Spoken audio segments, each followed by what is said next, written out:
Is a civil engineering major or civil engineering degree worth it? That's what we're going to be talking about today, and let's jump right into it. First off, what exactly is civil engineering? With civil engineering, you're going to focus on planning, building, and implementing large infrastructure projects. Besides engineering, a lot of the skills you're going to run into are going to be computer science, surveying, project management, and analytical problem solving. Now, there's around 13,000 people that graduate with this degree every year at a bachelor's level. Now, there's 4 important components we're going to go over, but first thing we're going to talk about is going to be salary. So with this degree, you would expect to make around $61,000 a year starting out and $103,000 in mid-career pay. If you became a civil engineer, you would make around $87,000 a year, which is around $41 per hour. Another career path you might go down is becoming a surveyor, and they make around $63,000 a year and $30 an hour. And there's a bunch of other related careers. I'm going to go ahead and leave a list of them up on the screen, and you can check them out if this is a degree you're interested in. And you'll see that most of them are relatively well paying, and when you look at engineering over a lifetime, you see that it's the highest paying type of degree. They make around $3.5 million over a lifetime, whereas the average degree is going to make $2.4 million. Now, of course, this is data from about 40 years ago up till now. This is the census data, but maybe the census data 40 years from now will show that other types of degrees are more lucrative. Now, I always recommend that you try to go for a career where you could make around $75,000 a year, because studies have shown that your happiness increases on average up to about $75,000 to $80,000 a year,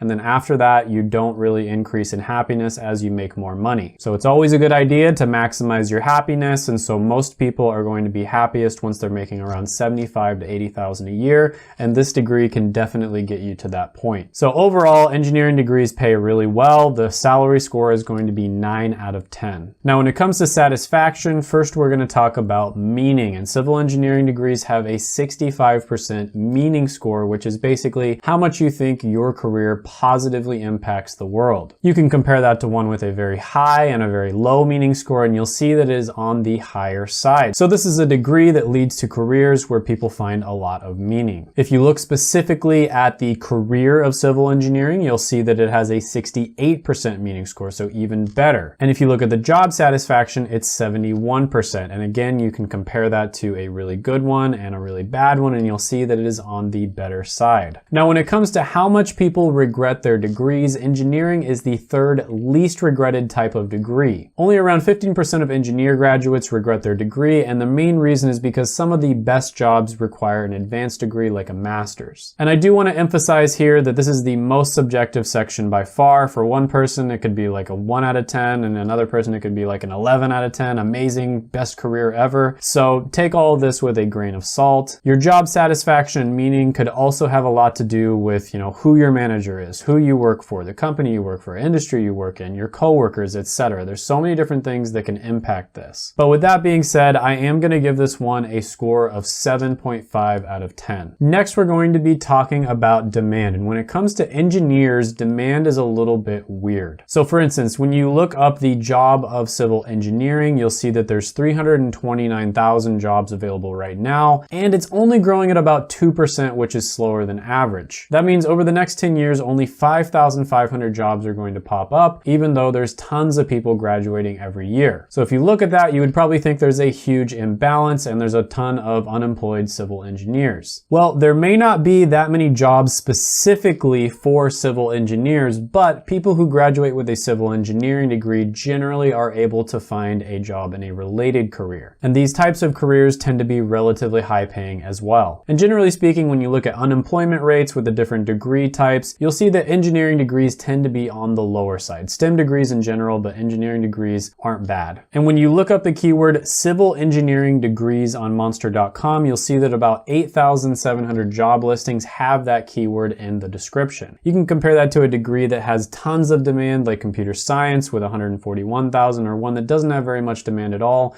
And I anthropology at under 1,000, and you'll see that it's pretty decent. I know that might not seem very good, but 8,700 is definitely on the higher side. Computer science is kind of like a freak outlier. And one thing you'll notice here is even if businesses aren't actively looking for people who have civil engineering degrees, a lot of the time if you apply to just a random job that's like, pretty well paying, like a business job for instance, and you have a civil engineering degree, you're more likely to get hired than if you had a degree that might not be as well respected. A lot of companies have the philosophy that they're going to hire engineers and they're just basically going to hire the smartest and hardest working people they can, and then they can teach them how to do the specific skills required for the job later on. So with that being said, the score here is going to be 8.5 out of 10. Next, we're going to be talking about X factors, and that is anything that we didn't go over before, but I still think is important. And the first thing we're going to go over is, I mentioned before that engineering degrees in general over a lifetime are going to make around 3.5 million. Not only that though, engineering degrees that go into completely unrelated careers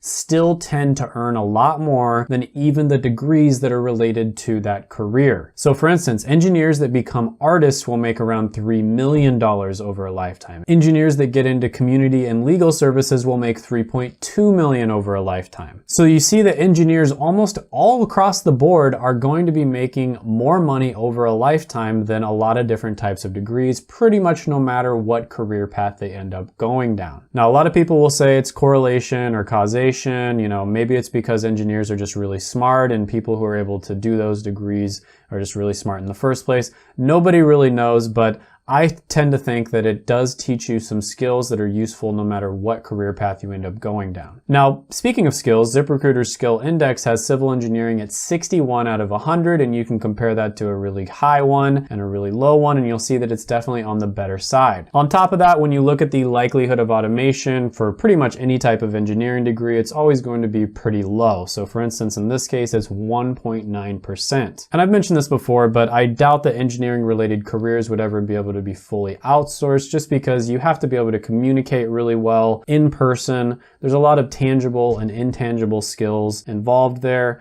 A lot of creativity involved. A lot of the time you're going to have to actually be on site so that you can touch things and fix issues. So I highly doubt that an engineering related career would ever be able to be fully outsourced. Another thing is that engineering degrees tend to create a ton of millionaires, and in my opinion the reason why is because so many people end up starting their own businesses when they get an engineering degree. A lot of the time engineers are kind of on the cutting edge of technology, and so it's very easy for them to see problems that can be solved, and that's basically what entrepreneurship is. It's practical problem solving. So if you're somebody who might want to start a business in the future, this might be something for you to look into. I always like to mention that engineering related degrees are very difficult, so you've got to know what you're getting yourself into. Very tough. If you want to go to college and just party all the time, engineering is going to be tough for you to accomplish that unless you're a genius. But overall, I'm going to give this one an X factor score of 9 out of 10. So when you add all those up and you divide it by 4, you're going to get an overall score of 8.5 out of 10. This is a great degree for the right person. As always, make sure you do your due diligence, research it,